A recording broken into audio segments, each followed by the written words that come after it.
A tiny company wants to buy $20 million Trump token to change U.S.-Mexico trade deals. Freight Technologies, which also invested in FET tokens, says it's aiming to strengthen its technology and geopolitical positioning. Freight Technologies, FRGT, a $4.8 million market cap logistics tech firm focused on cross-border trade between the U.S. and Mexico, has entered an agreement to buy up to $20 million in the official Trump token, Trump, to build out its crypto treasury. The company said it secured the funding through a convertible note facility with an institutional investor with an initial $1 million tranche already committed. The capital will be used solely to acquire Trump tokens, making it one of the first publicly listed companies to do so. The decision follows a separate investment in AI-linked FET tokens currently valued at $8 million, which the company says supports AI tools used across its logistics platforms. Buying digital assets for publicly traded companies isn't a new strategy.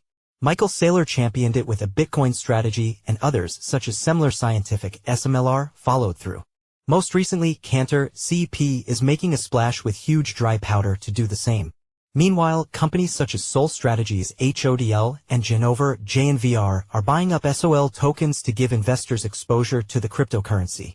The trend is also picking up in Japan, where hotel firm Metaplanet has recently hit 5,000 BTC on its balance sheet and issued $25 million in bonds to fund additional purchases.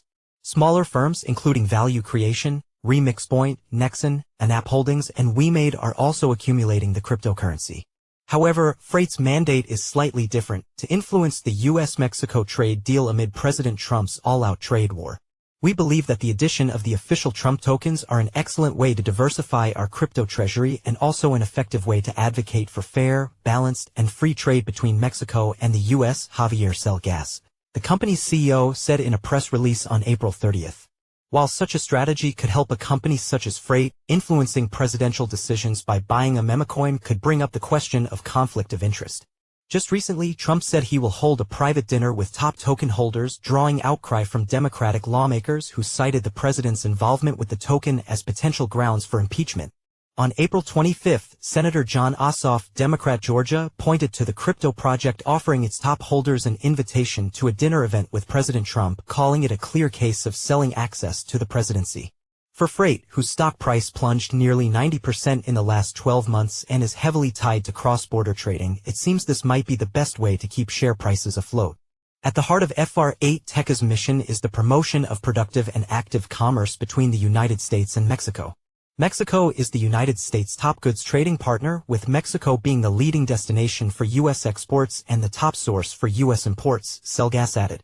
After announcing the move, Freight Technologies shares jumped over 111% before the closing bell on Friday. However, in after-hours trading, the stock plunged 21.6%. Freight Technologies' product lineup includes a suite of applications ranging from cross-border freight booking to transportation management, all aimed at modernizing the flow of goods in North America. Other companies have made investments in the crypto space linked to the U.S. president. Last month, DWF Labs invested $25 million in the decentralized finance protocol backed by Trump and his family, World Liberty Financial (WLFI), as it moved to establish a physical presence in the U.S. The investment gives DWF Labs a governance stake in the project, which has been accumulating various cryptocurrencies and is set to soon launch a stablecoin backed by short-term U.S. Treasury bills and other cash equivalents, called $1. Trump tokens are trading at $12.70, up just 0.1% for the day and 42% in the last 30 days. Read more: why Trump's tariffs could actually be good for Bitcoin. Francisco is a reporter for CoinDesk with a passion for cryptocurrencies and personal finance. Before joining CoinDesk, he worked at major financial and crypto publications. He owns Bitcoin, Ether, Solana, and PXG above CoinDesk's $1,000 disclosure threshold.